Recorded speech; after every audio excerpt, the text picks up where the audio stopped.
Hi, I'm Zara's mom. Welcome to the Bronx. Let's walk around. Every 10 days I would move to a new shelter, and it could be in a different borough. And you'd have to take all your stuff. A typical day for me here would be making sure that I have my appointments taken care of, whether it's something for my daughter or myself. Grocery shopping, laundry. Not every facility has laundry on site, so you may have to travel out to get to a laundromat, and that can be a whole day. Then it's like just trying to find the nearest park to just sit and let your child see other kids play. Trying to find groups to be involved in. But this is like very typical of a shelter experience, what we're doing right now. Yeah.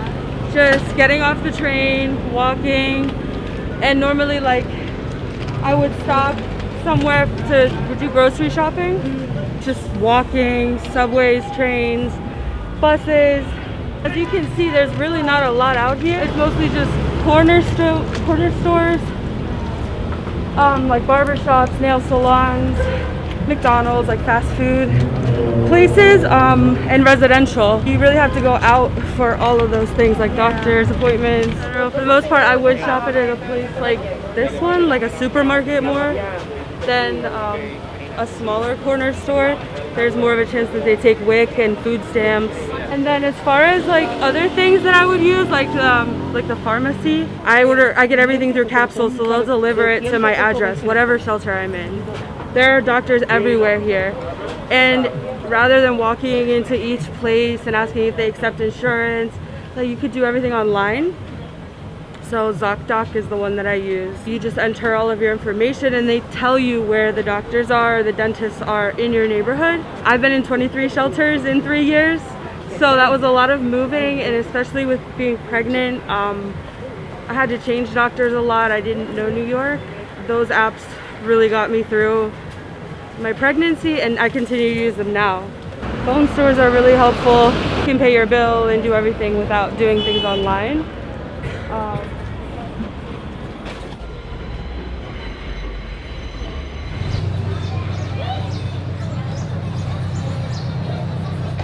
There's a place called Path. You know Path? Yeah. So when I first came here, that's where I went, Path. And they place you somewhere because once they see you're pregnant, Yeah. they have to put you somewhere. Although this is a newer city, but yours actually had a bigger range. When I first moved to New York, there was a point where I didn't have clothes and I was getting bigger and bigger. And I just had to, I was walking on my way back or to an appointment, and I saw Goodwill, and I just walked in and asked if they had anything that I could have, because I was in a shelter and I didn't have what I needed, and they very kindly donated things to me. Once you're in a shelter for a while, you get to meet the other moms. That's really great. That's a really great resource to have, just a bunch of other moms around you at different points in their parenting journey.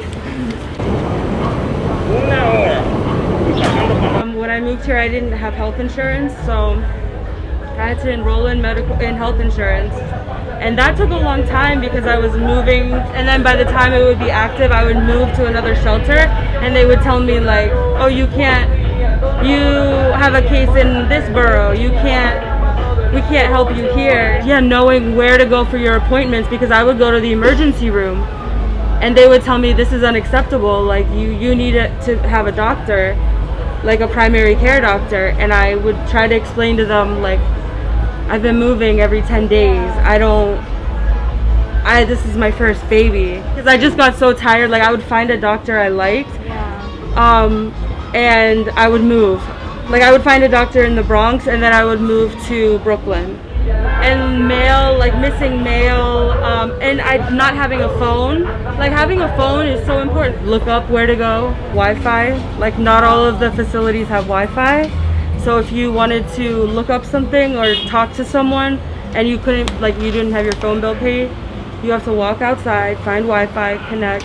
My nurse from Nurse Family Partnership, who, like, that program alone is a 2-year program, so I had support for 2 years, and I just happened to hear about it, and from there, like, that one-on-one relationship led to so many others, and now I feel like so connected and like well supported for a lot of my needs. Like, I almost feel in a position to help other people sometimes when I can. I still don't have housing for myself, so that's frustrating, but yeah, I had to ask for a lot of things, and it took me a long time to learn how to ask for things. I was just so scared, and I didn't know how I was gonna have my daughter and have all the things for her, because I was so reluctant to enter the shelter in the first place. I just wanted to get out. Like I said, when you're pregnant, you have so many needs, and there's really no one person or place that I can say, like, I can't point to the shelter even where I met or learned about the people that have helped me the most, because I moved around so much. Anyone lined up, any church, those are like indicators that that's a donation spot. Sometimes you'll see it posted. There's also a little book. I think you can get it in the welfare office, in the welfare packet that they give you when you open your case, that has a list of like every food pantry in each borough. I met 2 of my favorite people in the Bronx. One of them was another mom that I met in a women's shelter. She was pregnant at the same time I was pregnant, and we're still friends to this day. She just had her 2nd baby. So I have really good memories with her in the Bronx. My OBGYN that I really liked and trusted was in the Bronx. I think it's really important for moms to be involved in something that's other than welfare related or shelter related, because I found that my best personal relationships and my most resourceful connections are outside of the shelter, whether it's at a church,